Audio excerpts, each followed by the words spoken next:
Jumping into this new prompting guide. This is a 15-page document. Here's the most important thing you need to know.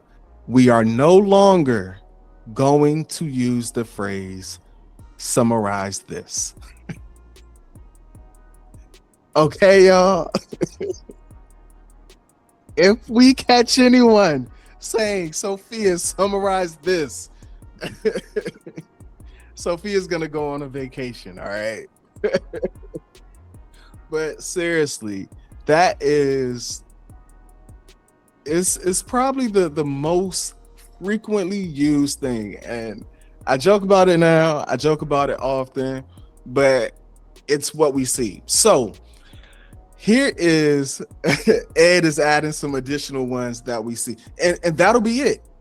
Like there's nothing else. And this, let me back up, because I don't want this to come across as me bashing or condemning. It's not that. Okay, what we see is that there still must, and there was a article that came out this week on there must be more AI literacy and training, which we do, but there's not enough. And so we're providing these guides to help.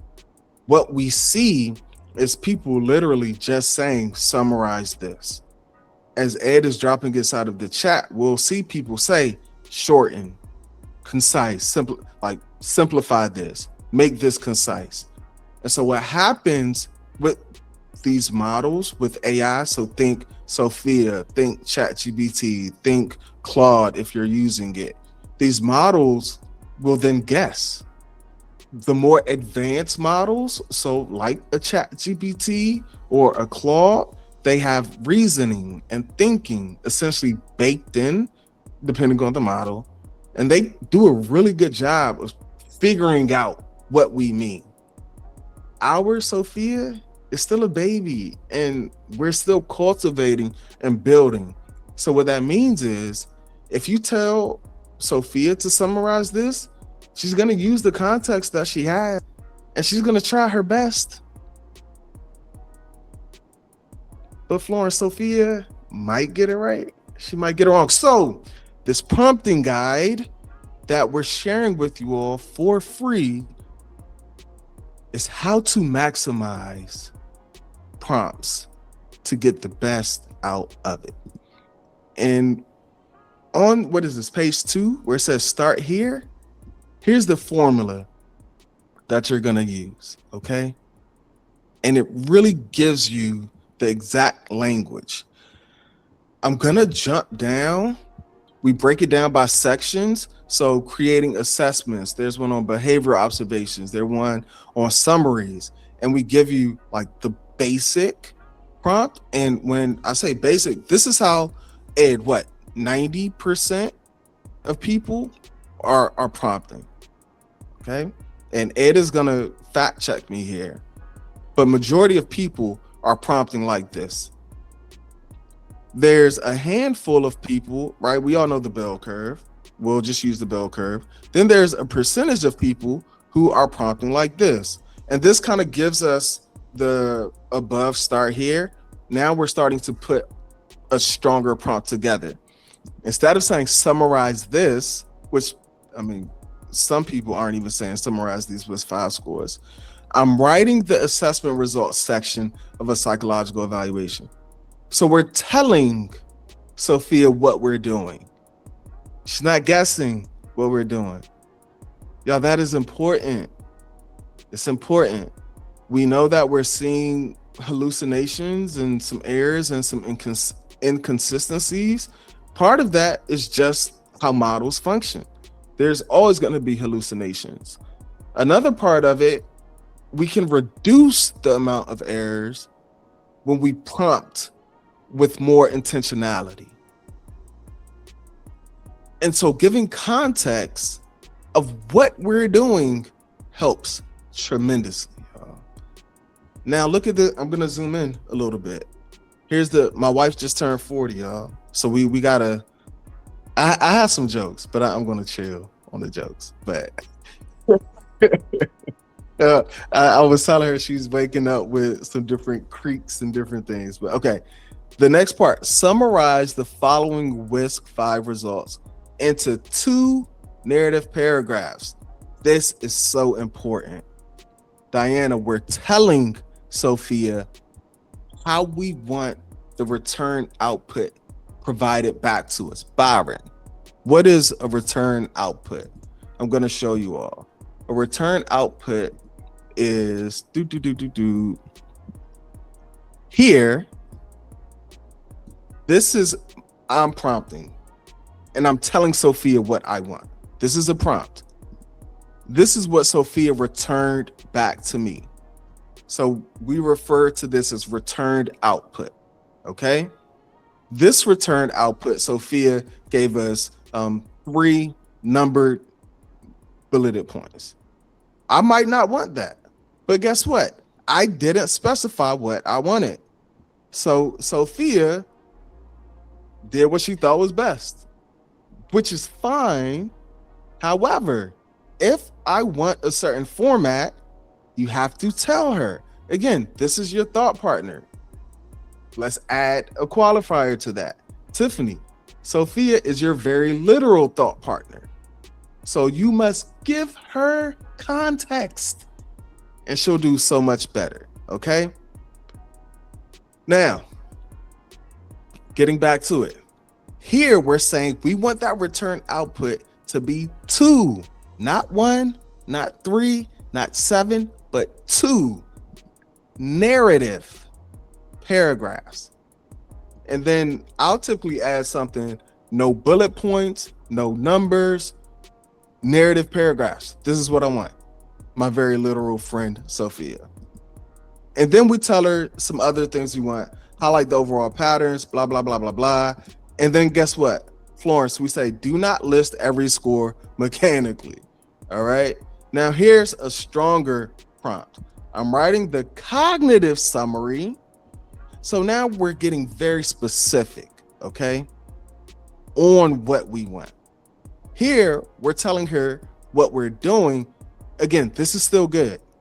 It's baby steps, but I want you all to visually see the differences of prompts. I'm writing the cognitive summary for a psycho-ed report. Summarize these, blah, blah, blah, blah, blah. Keep it accurate, clear, and report ready. All right.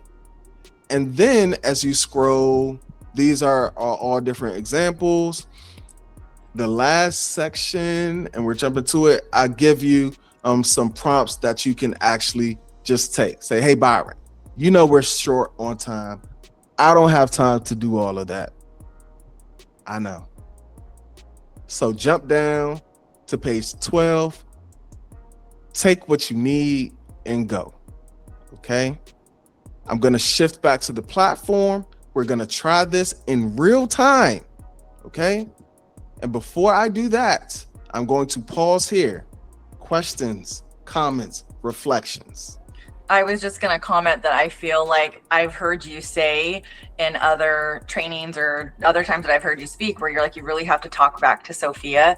So I feel like I sometimes find myself being really harsh, but this is a way to like just take more of that accountability. Like I really, if I'm not getting what I want, it's because I didn't explicitly tell her how to give it to me. So I think it's really helpful.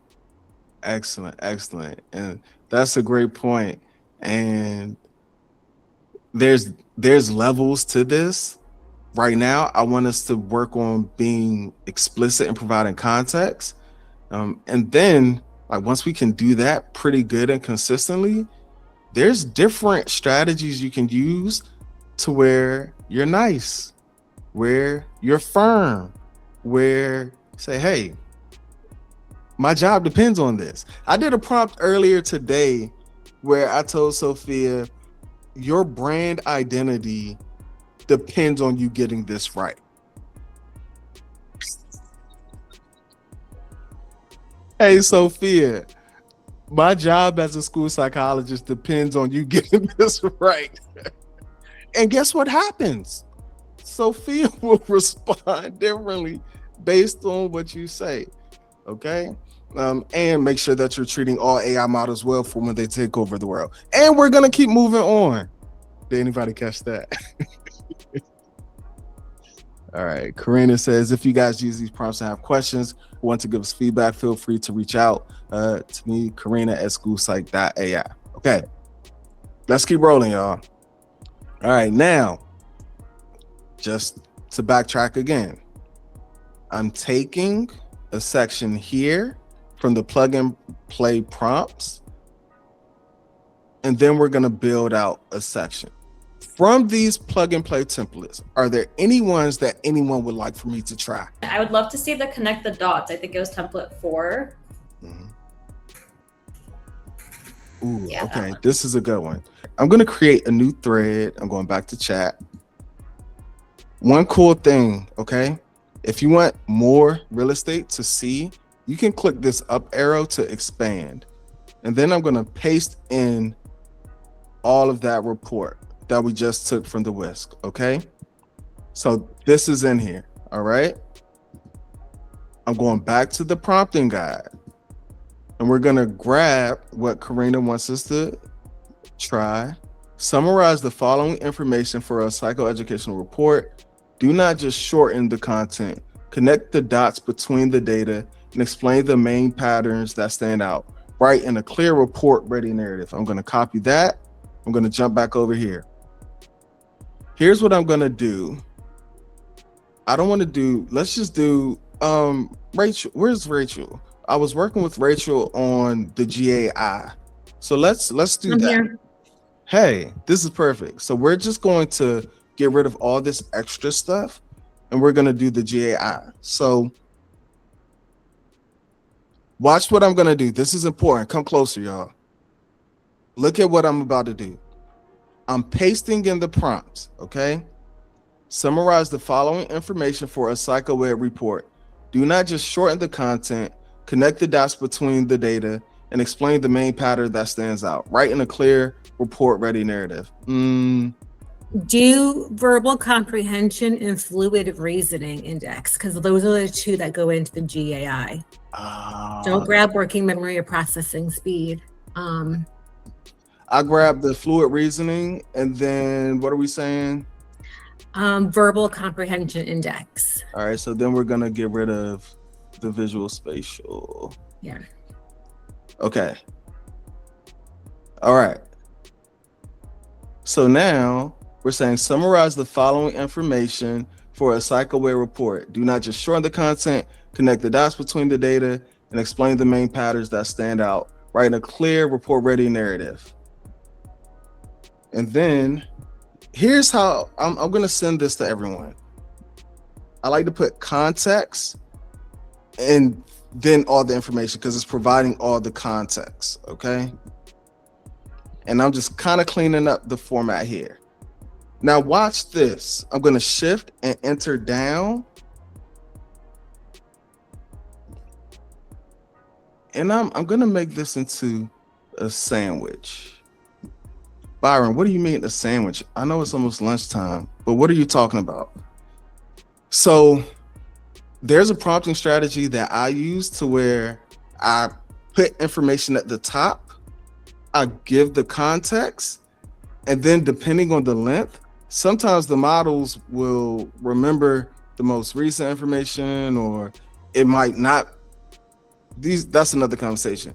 So then I'm putting another reminder. So we're going to say, Sophia, remember, summarize the following information for a psychoed report. Do not just shorten the content.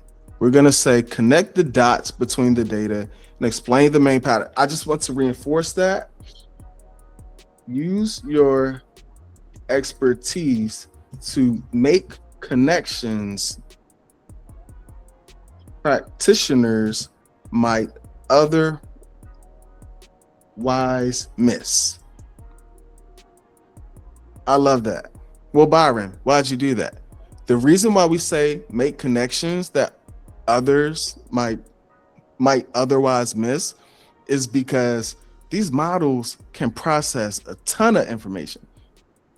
And because it can do that, oftentimes, faster than a human can, like it can make connections at a much deeper level than us, especially when we're tight on time as well. So I'm dropping this inside of the chat as well. And I might add that to the prompt. Now, here's the summary it provided.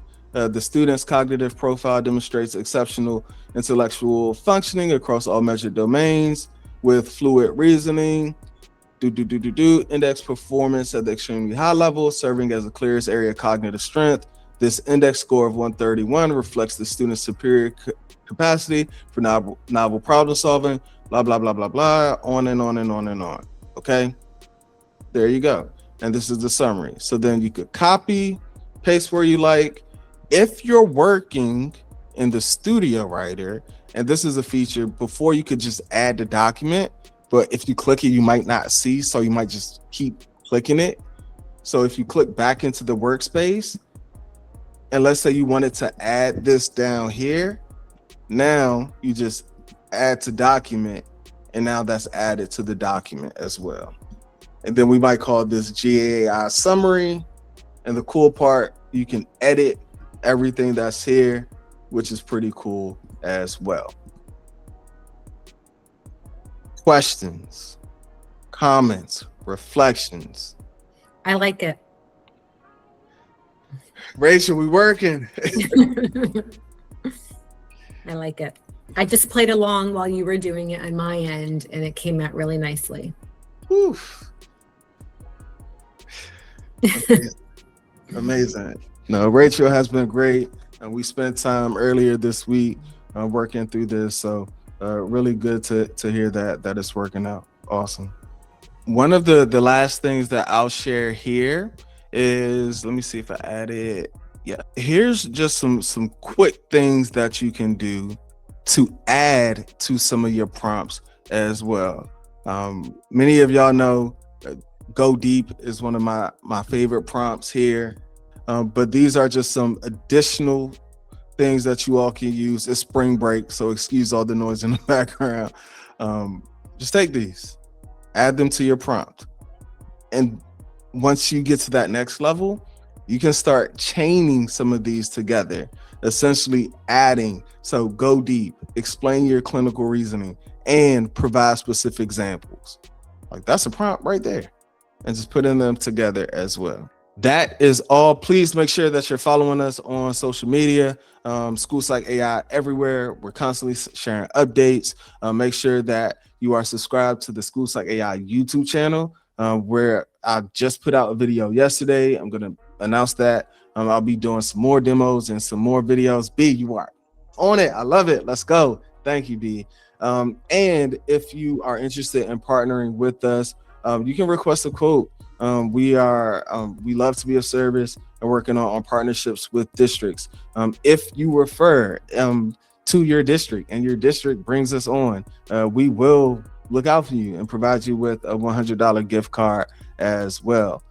So we always want to look out for the practitioners as well. That is our time for today. I'm going to hang back if there's any questions that anyone has. Otherwise, we will see you same place next week, 11 a.m. Central Standard Time for office hours. Until next time, take care, everyone.